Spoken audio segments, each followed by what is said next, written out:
ಚುನಾವಣೆಯ ಫಲಿತಾಂಶ ಅತ್ಯಂತ ರಣರೋಚಕ ಘಟ್ಟದತ್ತ ತಲುಪ್ತಾ ಇದೆ. ಆಪ್ಗೆ ಈಗಲೂ ಕೂಡ ಅಧಿಕಾರದ ವಿಶ್ವಾಸ, ಪೂರ್ಣ ಫಲಿತಾಂಶದವರೆಗೂ ಕೂಡ ಕಾಯೋಣ ಅಂತ ಎಲ್ಲ ರಾಜಕಾರಣಿಗಳು ಮನಸ್ಥಿತಿಯಲ್ಲಿದ್ದಾರೆ. ಫಲಿತಾಂಶದ ಚಿತ್ರಣ ಬದಲಾಗುವಂತಹ ವಿಶ್ವಾಸ ನಮ್ದು ಅಂತ ಅವ್ರು ಹೇಳ್ತಾ ಇದ್ದಾರೆ. ಡೆಲ್ಲಿ ಎಲೆಕ್ಷನ್ ಕಮಿಷನ್ ಟ್ರೆಂಡ್ ಕೂಡ ಕೆಲ ವಿಚಾರಗಳನ್ನು ಸೂಚಿಸ್ತಾ ಇದೆ. ಬಿಜೆಪಿಗೆ ಅದರಲ್ಲಿ 43 ಸ್ಥಾನಗಳಲ್ಲಿ ಟ್ರೆಂಡ್ ಕಂಟಿನ್ಯೂ ಆಗ್ತಾ ಇದೆ, ಮುನ್ನಡೆ ಸಿಗ್ತಾ ಇರೋದು ಕಂಟಿನ್ಯೂ ಆಗ್ತಾ ಇದೆ. ಆಮ್ ಆದ್ಮಿ ಪಾರ್ಟಿಗೆ 27 ಕ್ಷೇತ್ರಗಳಲ್ಲಿ ಲೀಡ್ ಸಿಗ್ತಾ ಇದೆ. ಬಟ್ ಎಲ್ಲರೂ ಹೇಳ್ತಾ ಇದ್ದಾರೆ, ಇಷ್ಟು ದಿನ ದೆಹಲಿ ಹೇಗಿತ್ತು ಅಂದ್ರೆ ಕೇಜ್ರಿವಾಲ್ ರೀತಿ ಇತ್ತು, ಬಟ್ ಆ ವಾಲ್ ಅನ್ನ ಛಿದ್ರ ಮಾಡುವಲ್ಲಿ ಬಿಜೆಪಿಯ ಸ್ಟ್ರಾಟಜಿ ಸಕ್ಸಸ್ ಆಯ್ತಾ ಅನ್ನೋದು ಒಂದು ಕುತೂಹಲ ಕಾರಣ ಆಗ್ತಾ ಇದೆ. Okay fine. ಈ ವಿಚಾರವಾಗಿ ನಮ್ಮ ಜೊತೆಗೆ ಮಾತನಾಡೋದಕ್ಕೆ ವಿಪಕ್ಷ ನಾಯಕರಾಗಿರುವಂತಹ ಆರ್ ಅಶೋಕ್ ಅವರು ಸಂಪರ್ಕದಲ್ಲಿದ್ದಾರೆ. ಆರ್ ಅಶೋಕ್ ಅವರೇ ನಮಸ್ಕಾರ.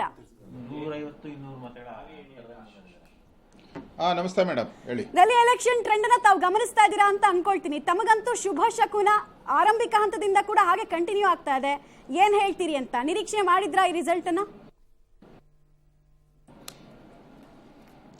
ಬಹಳ ವರ್ಷಗಳಾದ್ಮೇಲೆ 27 ವರ್ಷ ಕಾಂಗ್ರೆಸ್ ಆಡಳಿತ, ಆಪ್ ಆಡಳಿತ ಆದ್ಮೇಲೆ ಜನಕ್ಕೆ ಅನಿಸಿದೆ ಮೋದಿಯವರ ವರ್ಚಸ್ಸು ಮತ್ತು ಆಪ್ ಸರ್ಕಾರದ ನೀತಿಗಳೇನಿದೆ, ಭ್ರಷ್ಟಾಚಾರ ಏನಿದೆ, ಇದನ್ನೆಲ್ಲ ತಿರಸ್ಕರಿಸಿ ಜನ BJPಯ ಕೈ ಹಿಡಿದಿದ್ದಾರೆ. ನಾನು ಅಭಿನಂದನೆ ಸಲ್ಲಿಸ್ತೀನಿ ನಮ್ಮ ರಾಷ್ಟ್ರೀಯ ನಾಯಕರಿಗೆ ಮತ್ತು ಡೆಲ್ಲಿಯ ಜನತೆಗೆ. ಇಂಥ ಒಂದು ಅಭೂತಪೂರ್ವವಾದಂಥ ಗೆಲುವನ್ನು ಬಹಳ ವರ್ಷಗಳಾದ ಮೇಲೆ BJPಗೆ, ಅದು ಕ್ಯಾಪಿಟಲ್ ಸಿಟಿ ಆಫ್ ಇಂಡಿಯಾ ಸಿಕ್ಕಿರೋದು ನಮಗೆ ದೊಡ್ಡ ಶಕ್ತಿಯನ್ನು ತಂದಿದೆ. ಇಲ್ಲಿ ಆಪ್ ಏನು ಪ್ರಾರಂಭದಲ್ಲಿ ಅವರು ಬಂದಾಗ ಏನು ಹೇಳ್ತಾ ಇದ್ರು, ನಾವು ಬಡವರ ಪರ, ನಾನು simple man, very very simple man, common man ಅಂತ ಹೇಳ್ತಾ ಇದ್ರು. ಬಂದಾಗ ವ್ಯಾಗನಾರ್ ಕಾರ್ ಇಟ್ಕೊಂಡಿದ್ರು, ಒಂದು ಮಫ್ಲರ್ ಇಟ್ಕೊಂಡಿದ್ರು, 10 ನಿಮಿಷಕ್ಕೂ ಕೆಮ್ತಾ ಇದ್ರು, ಮತ್ತೆ 2 ಬೆಡ್ ರೂಮ್ ಫ್ಲಾಟ್ ಇತ್ತು ಅವ್ರ ಹತ್ರ. ಈಗ ಅವರು ಶೇಷ್ ಮಹಲ್ ಕಟ್ಟಿದ್ದಾರೆ. ಸರ್ 2020ರಲ್ಲಿ ಅಶೋಕ್ ಅವರೇ ಒಂದ್ ನಿಮಿಷ ಅಶೋಕ್ ಅವರೇ 2020ರಲ್ಲಿ ಬಿಜೆಪಿ ಇದೇ ಡೆಲ್ಲಿನಲ್ಲಿ ಹೀನಾಯವಾಗಿ ಸೋತಿತ್ತು. ಆಗ ಮೋದಿ ಅವರ ವರ್ಚಸ್ ಇರ್ಲಿಲ್ವಾ ಸರ್? ಅಲ್ಲ ನೋಡಿ, ಆಗ ಮೇಲೆ 40% ಆಪಾದನೆಯನ್ನ ಹಾಕಿದ್ರು. ಅದನ್ನು ನಾವು ಸಮರ್ಥವಾಗಿ ಅದಕ್ಕೆ ಎದುರೇಟ್ ಕೊಡೋಕ್ಕೆ ಸಾಧ್ಯ ಆಗಲಿಲ್ಲ ಆ ಸಂದರ್ಭದಲ್ಲಿ. ಆದರೆ ಇವತ್ತವರೆಗೂ 2 ವರ್ಷ ಆಯಿತು, ಒಂದೇ ಒಂದು ಸಣ್ಣ ಅದರ ಮೇಲೇನೂ ಕೂಡ ಒಂದು ಕ್ಲೂ ಕೊಟ್ಟಿಲ್ಲ ಕಾಂಗ್ರೆಸ್ ಅವರು. ಈ ಥರದ್ದೆಲ್ಲ ಘಟನೆಗಳು ನಮ್ಮ ಮೇಲೆ ಆಗಿತ್ತು. ನಾವು ಆಡಳಿತ ನಡೆಸಿದ್ರಿ, ಆಡಳಿತದ ವಿರೋಧಿ ಅಲೆ ಇತ್ತು ನಮಗೆ, ಅದರಿಂದ ನಾವು ಸೋಲನ್ನು ಅನುಭವಿಸ್ತೀರಿ ಅಷ್ಟೇ. ಡೆಲ್ಲಿ ಎಲೆಕ್ಷನ್ಗೂ ನಮ್ಮ ಎಲೆಕ್ಷನ್ಗೂ ಭಾಳ ಅಜಗಜಾಂತರ ವ್ಯತ್ಯಾಸವನ್ನು ನಾವು ನೋಡ್ತಾ ಇದ್ದೀರಿ. ಯಾವ ಡೆಲ್ಲಿ ಎಲೆಕ್ಷನಲ್ಲಿ ಅವರ ಇಂಡಿಯಾ ಅಲಯನ್ಸ್ ಏನಿತ್ತು ಕಾಂಗ್ರೆಸ್ಸು, ಅವರು ಮೊದಲೆಲ್ಲ ಅವ್ರಿಗೆ ಹೇಳ್ತಾ ಇದ್ರು ಕೇಜ್ರಿವಾಲ್ ಒಬ್ಬ ಒಳ್ಳೆ ಮನುಷ್ಯ ಅಂತೇಳಿ. ಈಗ ಅದೇ ಕಾಂಗ್ರೆಸ್ ಅವರು ಇವನು ದೊಡ್ಡ ಕಳ್ಳ ಅಂತ ಹೇಳಿ ಅವರೇ ಆಪಾದನೆ ಮಾಡ್ತಾ ಇದ್ದಾರೆ. ಬರುವಾಗ ಮಳ್ಳನ್ ಥರ ಬಂದ, ಈಗ ಕಳ್ಳನ್ ಥರ ಆಗಿದ್ದಾರೆ ಅಂತ ಕಾಂಗ್ರೆಸ್ ಅವರೇ ಆಪಾದನೆ ಮಾಡಿದ್ರು. ಇದೆಲ್ಲನೂ ಕೂಡ ಮತ್ತೆ ಯಮುನಾ ನದಿ ಮಲಿನ ಅಂತ ಹೇಳಿದ್ರು. ಅದೇನು ಇವತ್ತಿದೆಯಾ?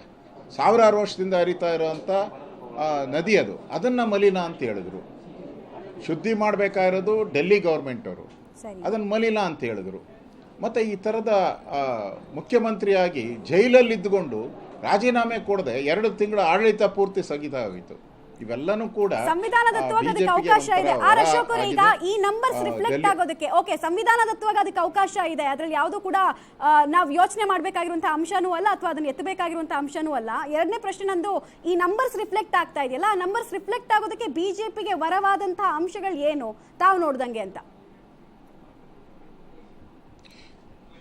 BJPಗೆ ವರವಾದಂಥ ಅಂಶಗಳು ಮೋದಿಯವರ ಒಂದು ಆಡಳಿತದ ವೈಖರಿ, ದೇಶದಲ್ಲಿ ಅವರು ಕೊಡ್ತಾ ಇರುವಂಥ ಆಡಳಿತದ ವೈಖರಿ, ಮತ್ತು ಡೆಲ್ಲಿ ಕ್ಯಾಪಿಟಲ್ ಸಿಟಿ ಇರೋದ್ರಿಂದ ಅಂತಾರಾಷ್ಟ್ರೀಯ ಮಟ್ಟದಲ್ಲೂ ಕೂಡ ಮೋದಿಯವರ ವರ್ಚಸ್ಸು, ಅಂತಾರಾಷ್ಟ್ರೀಯ ಮಟ್ಟದಲ್ಲಿ ಮೋದಿಯವರ ವರ್ಚಸ್ಸಿದೆ. ಮೊನ್ನೆ ಕುಂಭಮೇಳ ಆಚರಣೆ ಮಾಡಿದಿರಿ ಅದನ್ನು, ಯಾಕಂದರೆ ಇದ್ರ ಪಕ್ಕ ಅಡ್ಜಸ್ಟೆಂಟ್ ಆಗಿರೋದೇ ಉತ್ತರ ಪ್ರದೇಶ. ಭಾಳಷ್ಟು ಜನ ಉತ್ತರ ಪ್ರದೇಶದ ಜನನೂ ಕೂಡ ಇಲ್ಲಿ ವಾಸ ಮಾಡ್ತಾ ಇದ್ದಾರೆ ಡೆಲ್ಲಿಯಲ್ಲಿ, ಪಂಜಾಬ್ ಇರೋ ಜನನೂ ವಾಸ ಮಾಡ್ತಾ ಇದ್ದಾರೆ ಇಲ್ಲಿ.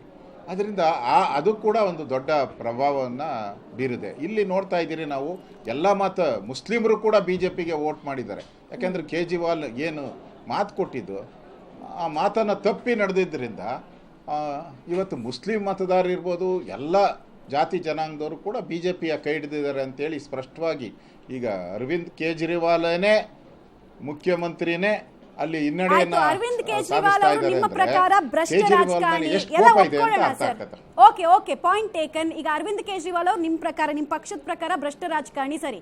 ಅವ್ರ ಪ್ಯಾರಲಲ್ ಆಗಿ ಅಷ್ಟೇ ಜನಪ್ರಿಯ ನಾಯಕ ಬಿಜೆಪಿಯಲ್ಲಿ ಯಾರು ಅಂತ ಕೇಳಿದ್ರೆ ನಾವು ಡೆಲ್ಲಿ ರಾಜಕಾರಣಿಗಳಲ್ಲಿ ದುರ್ಬಿನ್ ಹಾಕೊಂಡು ಹುಡ್ಕೊಳ್ಳೋ ಪರಿಸ್ಥಿತಿ ಇದೆ. ಈಗ ನೀವು ಎಲೆಕ್ಷನ್ ಗೆದ್ರು ಕೂಡ ಮುಖ್ಯಮಂತ್ರಿ ಯಾರು ಮಾಡ್ತಾರೆ, ಅವ್ರು ಇಷ್ಟೇ ಪಾಪ್ಯುಲಾರಿಟಿಯನ್ನ ಗಳಿಸ್ಕೊಳ್ತಾರ ಅನ್ನೋ ಪ್ರಶ್ನೆ ಇದೆಯಲ್ಲ ಸರ್. ನೋಡಿ, ನಮ್ಮದು ಕೇಡರ್ ಬೇಸ್ಡ್ ಪಾರ್ಟಿ. ಇಲ್ಲಿ ಯಾರ್ದೋ ಒಬ್ಬ ವ್ಯಕ್ತಿ ಮೇಲೆ ನಾವು ನಿಂತಿಲ್ಲ. ಹಿಂದೆ ಅದ್ವಾನಿ ಅವರಿದ್ದರು, ಅಟಲ್ ಬಿಹಾರಿ ವಾಜಪೇಯಿ ಅವರಿದ್ದರು, ಈಗ ಮೋದಿ ಅವರಿದ್ದಾರೆ. ನಮ್ಮದು ಕಾಂಗ್ರೆಸ್ ಥರ ಕೇಜ್ರಿವಾಲ್ ಥರ ವಂಶ ಪರಂಪರೆ ಆಡಳಿತ ಅಲ್ಲ ನಮ್ಮದು. ಯಾರನ್ನ ನಾವು ನಾಯಕ ಅಂತ ಗುರುತು ಮಾಡ್ತೀವಿ, ಅವರೇ ಮುಂದಿನ ಮುಖ್ಯಮಂತ್ರಿ ಆಯ್ಕೆ ಆಗ್ತಾರೆ. Ashok sir, thank you very much ನಮ್ಮ ಜೊತೆ ಇಲ್ಲಿ ತನಕ ಜಾಯ್ನ್ ಆಗಿದ್ದಕ್ಕೆ. ಫೈನಲ್ ರಿಯಾಕ್ಷನ್ ತೊಗೊಂಡ್ಬಿಡ್ತೀನಿ ಎಲ್ಲರದು. ಶಂಕರ್ ಶೆಟ್ಟರು ಪ್ಲೀಸ್, ಏನು ಎಲ್ಲಿಗೆ ಬರ್ಬೋದು? 42-28 ರೈಟ್ ನಾವು. 42-28 ಇದೇ ಟ್ರೆಂಡ್ ಶುರುವಾದರೆ, ಇದೇ ಟ್ರೆಂಡ್ ಕಂಟಿನ್ಯೂ ಆದರೆ ಬಿಜೆಪಿ ಇದೆ. ಕ್ವಶನ್ ಈಗ ಬಿಜೆಪಿಯಲ್ಲಿ ಯಾರು ಸಿ ಎಂ ಆಗ್ಬೋದು ಅಂತ ಸಿಎಂ ಫೇಸ್ ಅನೌನ್ಸ್ ಮಾಡಿಲ್ಲ ಅವರು. ಹಿಂದೆಲ್ಲ ಮಾಡ್ತಿದ್ರು, ಹರ್ಷವರ್ಧನ್, ಕಿರಣ್ ಬೇಡಿ ಇವರೆಲ್ಲ ಮಾಡ್ತಾರೆ. ಸುಷ್ಮಾ ಸ್ವರಾಜ್ ಇದ್ರು, ಫೇಸ್ ಮಾಡಿದ್ದಾರೆ ಅವರು. ಆ ಟೈಮಲ್ಲಿ ನೋಡಿ ಅದೊಂದು ಹೇಳ್ತಾರೆ, ಇಲೆಕ್ಷನ್ ಅಸೆಂಬ್ಲಿಗೆ ಡೆಲ್ಲಿ ಎಲ್ಲ 1993 ಫಸ್ಟ್ ಅಲ್ಲ, 1957 ಸಾರ್ವತ್ರಿಕ ಚುನಾವಣೆಯಲ್ಲಿ ಫಸ್ಟ್ ಟೈಮ್ ಆಗಿತ್ತು. ಆಗ ಬ್ರಹ್ಮಪ್ರಕಾಶ್ ಅಂತೇಳಿ ಕಾಂಗ್ರೆಸ್ ಅವರು ಸಿ ಎಂ ಆಗಿದ್ರು. ನಂತರ ಕಾರಣಾಂತರದಿಂದ ಅಲ್ಲಿ ಇಲೆಕ್ಷನ್ ನಿಂತೋಯ್ತು. 1993 ಪುನಃ ಇಲೆಕ್ಷನ್ ಆಯಿತು. ಫಸ್ಟ್ ಟೈಮ್ ಬಿಜೆಪಿ ಅವರಿಗಿದ್ರು ಮೊದಲ 4 ರನ್. ಬಹುಶಃ ಡೆಲ್ಲಿಯಲ್ಲಿ ಯಾರಾದ್ರೂ ಬಿಜೆಪಿ ದೊಡ್ಡ ಲೀಡರ್ ಇದ್ರೆ ಅದು ಮೊದಲ 4 ರನ್ ಅಂತ ಒಂದು 2 ಪಾಯಿಂಟ್ ಹೇಳ್ತಾರೆ. ಸೊ ಅಂತ ಲೀಡರ್ಗಳು ಯಾರಿಲ್ಲ. ಸೆಕೆಂಡ್ ಪಾಯಿಂಟ್, ಈ ಜೈಲಿಗೆ ಹೋದವರು ಇಬ್ರು ಸಿ ಎಂ ಆಗಿ ವಾಪಸ್ ಬಂದರು. ಚಂದ್ರಬಾಬು ನಾಯ್ಡು ಅವರು ವಾಪಸ್ ಬಂದರು. ಇವರು ಅರವಿಂದ್ ಕೇಜ್ರಿವಾಲ್ ಅಲ್ಲ, ಇವರು ನಮ್ಮ ಹೇಮಂತ್ ಸೊರೇನ್ ಜಾರ್ಖಂಡ್ ಅವರು ವಾಪಸ್ ಆಗಿ ಬಂದರು. ಇವರು 3ನೇ ವ್ಯಕ್ತಿ ವಾಪಸ್ ಬರ್ತಾರೆ ಅಂತ ಕಾಯ್ತಾ ಇದ್ದೇವೆ, ಅದಿಲ್ಲ. ಮತ್ತೊಂದು ಲೇಡಿ ಸಿಎಂ. ಬಿಜೆಪಿ ದೊಡ್ಡ ನ್ಯೂನತೆ ಏನು ಗೊತ್ತಾ, ಲೇಡಿ ಸಿಎಂ ಇಲ್ಲ ಸೋಫಾ. ಈ ಸಲ ಆದ್ರೆ ಒಂದು ಲೇಡಿ ಸಿಎಂ. ಈಗಲೂ ನಂಬಿಕೆ ಇದೆಯಾ ತಮಗೆ ನಂಬರ್ಸ್ ಬಗ್ಗೆ? ಅಲ್ಲ, ನಂಬಿಕೆ ಇದೆ, ನೋಡೋಣ. ಇನ್ನು ಪ್ರತಿ ಕೊನೆ, ಯಾಕಂದ್ರೆ ನಾನು ಆಗ್ಲೇ ಹೇಳಿದೆ 8 ರೌಂಡಲ್ಲಿ 8 ಕ್ಷೇತ್ರಗಳಲ್ಲಿ ನೆಕ್ ಟು ನೆಕ್ ಇದೆ. ಅದೇ ಅದು ಒಂದು ಡಿಸೈಡಿಂಗ್ ಫ್ಯಾಕ್ಟರ್ ಇದೆ. ನೋಡೋಣ, ಕಾದ್ ನೋಡೋಣ. ನಮಗೆ ಪಾಸಿಟಿವ್ ಅಲ್ಲಿ ಬರೋದು ಅಂತ ವಿಶ್ವಾಸ ಇದೆ. ಆದ್ರೆ ಮುಖ್ಯವಾಗಿ ನಾನು ಕೆಲವು ರಿಪ್ಲೈಗಳನ್ನ ಮಾಡ್ಬೇಕಾಗ್ತದೆ. ಯಾಕಂತ ಹೇಳಿದ್ರೆ ಇವರು ನಮ್ಮ ಪ್ರಕಾಶ್ ರಾಥೋಡ್ ಸರ್, ಕಾಂಗ್ರೆಸ್ನವರು ಸರ್, ಇವಾಗ ನಾವು ರಾಜ್ಯದ ವಿಚಾರ ಎಲ್ಲ ಬೇಡ, ಬಿಟ್ಬೋಣ. ಡೆಲ್ಲಿ ಇದೇ ನಂಬರ್ ಫೈನಲ್ ಆಗೋದಾದ್ರೆ ನಿಮ್ಗೆ ಏನ್ ಅನ್ಸುತ್ತೆ? ಒಂದರಲ್ಲೂ ಇಲ್ಲ ಕಾಂಗ್ರೆಸ್. ಇಲ್ಲ, ಒಂದು ಕಾಂಗ್ರೆಸ್ ಪಕ್ಷ ಏನು ನಿರೀಕ್ಷೆ ಮಾಡಿತ್ತು ಅಷ್ಟು ನಮಗೆ ಫಲಿತಾಂಶ ಬಂದಿಲ್ಲ. ನೀವು ಹೇಳ್ದಂಗೆ ನಮಗೆ 0 ಡಕ್ಔಟ್ ಆಗಿದ್ದೀವಿ. ಆದರೆ this is not the end of the road. ಮತ್ತೆ ಮ್ಯಾಚ್ ಇದೆ, ಮತ್ತೆ ಮ್ಯಾಚ್ ಪ್ರಾರಂಭ ಆಗುತ್ತೆ. ನಾವು ಮುಂದೆ ಅದನ್ನ ಸರಿ ಮಾಡುವಂಥ ಪ್ರಯತ್ನ ಮಾಡ್ತೀವಿ. ನಾವು ಏನು ಕೆಲಸ ಶೀಲಾ ದೀಕ್ಷಿತ್ ಅವರಿದ್ದಾಗ ಮಾಡಿದ್ದೀವಿ ಅದು ಜನ ನೆನೆಸ್ಕೊಳ್ಳೋಂಥ ಪರಿಸ್ಥಿತಿ ಬರುತ್ತೆ, ಮುಂದೆ ಒಳ್ಳೇದಾಗತ್ತೆ. ನೋಡಿ ಸರ್, ನಮ್ಮ ಕಾಂಗ್ರೆಸ್ನ ರಾಷ್ಟ್ರೀಯ ಅಧ್ಯಕ್ಷರು ನಮ್ಮ ನರೇಂದ್ರ ಮೋದಿಜಿ ಅವರಿಗೆ, ನಮ್ಮ ಅಮಿತ್ ಶಾ ಅವರಿಗೆ ಹೇಳಿದರು, ಏನ್ರಿ ತ್ರಿವೇಣಿ ಸಂಗಮಕ್ಕೆ ಹೋದರೆ, ಮಹಾಕುಂಭಕ್ಕೆ ಹೋದರೆ ಅಲ್ಲಿ ಮುಳುಗಿದ್ರೆ ಬಡತನ ಹೋಗ್ಬಿಡುತ್ತಾ ಅಂಥೇಳಿ. ಇದಕ್ಕೆ ಜನ ತಿರುಗೇಟನ್ನು ಕೊಟ್ಟಿದ್ದಾರೆ ಮಲ್ಲಿಕಾರ್ಜುನ್ ಖರ್ಗೆ ಅವರಿಗೆ. ಮತ್ತು ಕೇಜ್ರಿವಾಲ್ ನಾನು ಭ್ರಷ್ಟಾಚಾರದ ವಿರುದ್ಧ ಮತ್ತು ಬಡವರ ಪರ ಈಗೆಲ್ಲ ಅಂತ ಹೇಳಿಕೆಯನ್ನು ಕೊಟ್ಟಿದ್ರು. ಇದಕ್ಕೆ ಜನ ಉತ್ತರವನ್ನು ಕೊಟ್ಟಿದ್ದಾರೆ.